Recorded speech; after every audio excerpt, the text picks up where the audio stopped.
Welcome to World Gone Weird, where we try to make sense of, well, whatever this is. Anyone got their existential dread bingo card ready? Oh, come on, Sarah. It can't be that bad, can it? I mean, there's always hope, right? Anyone? Define hope. Is it a statistically significant variable, or just a comforting narrative we tell ourselves to avoid facing the impending heat death of the universe?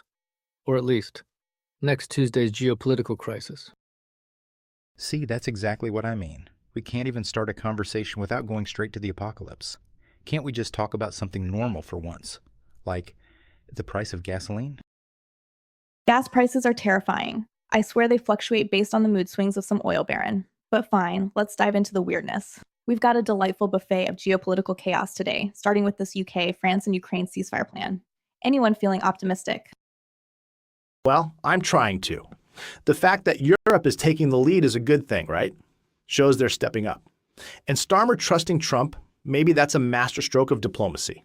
A delicate flower blooming in a field of thorns. Starmer trusts Trump.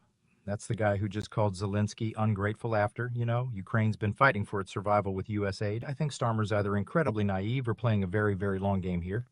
A game I don't fully trust. The implicit assumption is that trust, regardless of its object, is inherently virtuous. That's a cognitive bias. The data suggests Trump's behavior is erratic. Trusting him based on, what? A gut feeling. Where's the empirical evidence that his desire for lasting peace outweighs his demonstrated tendency to prioritize personal gain and impulsive decision-making? Maybe Starmer just wants to be on Trump's good side for reasons. Or maybe he's hoping Trump will tweet something nice about him. Kier, great guy, loves deals, very smart. Anything's possible in this timeline. Okay, cynicism noted. But what about the fact that Europe is stepping up its military spending? The Czech prime minister wants 3% of GDP dedicated to arms. That's a significant commitment to defense. Positive step, right? Spending more on weapons is positive, only if you're Lockheed Martin. Increased military spending usually means increased tensions, increased risk of escalation. It's not exactly a peace dividend we're talking about. The correlation between military spending and lasting peace is, shall we say, statistically insignificant. In fact, historical data often points to the opposite. Arms races tend to, race towards conflict, unless the goal is simply economic stimulus disguised as national security. So, more weapons, more potential for accidental skirmishes and expensive paperweights. Got it. Speaking of unintended consequences, Trump's pausing aid to Ukraine. Apparently, Zelensky wasn't grateful enough for the privilege of being invaded. Is that the subtext anyone? It seems pretty obvious, doesn't it? If you don't play ball with Trump, you get punished. Even if playing ball means what? Giving up your country. It's textbook Trumpian diplomacy. Zero-sum game always. But that's incredibly short-sighted. Leaving Ukraine in the lurch only emboldens Putin. It undermines any chance of a lasting peace, and it sends a terrible message to our allies. Or, what used to be our allies. The concept of allies assumes a shared objective function.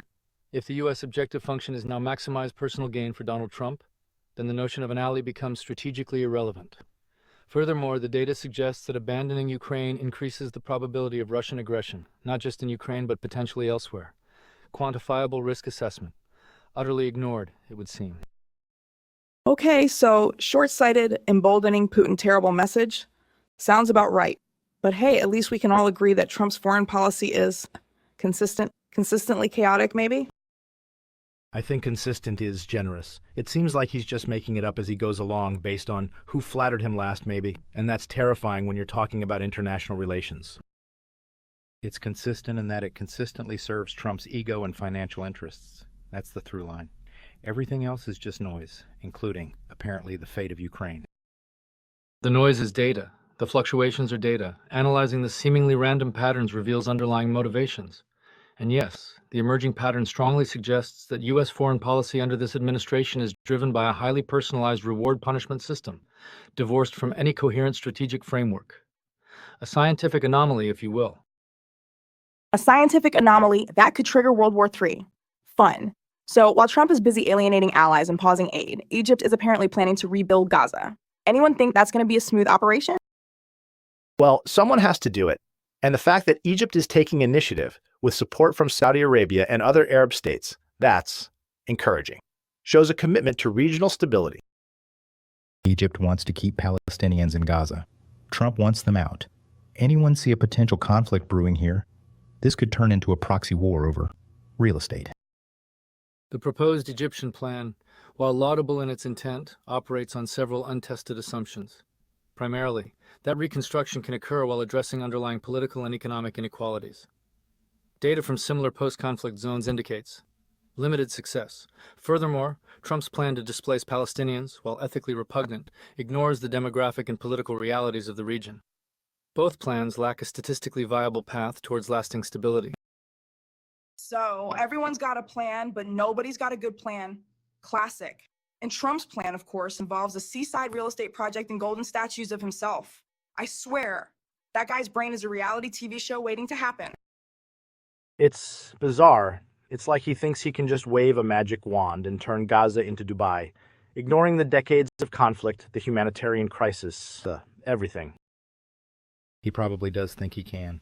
He sees the whole thing as a business deal, a particularly insensitive and delusional business deal, but still. The AI-generated video he shared is revealing. It's a blatant display of narcissism, coupled with a profound misunderstanding of the geopolitical complexities. It's a data point, demonstrating a clear prioritization of self-aggrandizement over rational policymaking. Okay, narcissism, delusion, lack of understanding, we're ticking all the boxes here. So to recap, we have a potential war in Ukraine, a potential proxy war in Gaza, and a U.S. foreign policy that seems to be actively dismantling the post-W2E world order. Anyone else need a drink? I need a very strong drink, and maybe a hug, from someone very, very far away from all of this. I need to understand the data behind how the world got this weird in the first place. Maybe then I'll know what drink to order. Right now, it's a shot in the dark. The data is overwhelming, but decipherable. The human element, however, that remains the greatest unknown variable. Can we overcome our biases, our impulses, our inherent tendency towards self-destruction? The statistical probability is not encouraging, but perhaps, just perhaps, we can find a way to redefine the parameters. Well, that's optimistic-ish. I guess we'll find out next week if the world has gotten even weirder. Until then, stay safe, stay sane, and try not to doomscroll too much. Goodbye, World Gone Weird. Goodbye, everyone. Remember to look for the small glimmers of hope wherever you can find them. Goodbye. I'm going to go analyze some data. Farewell. May your cognitive biases be minimal.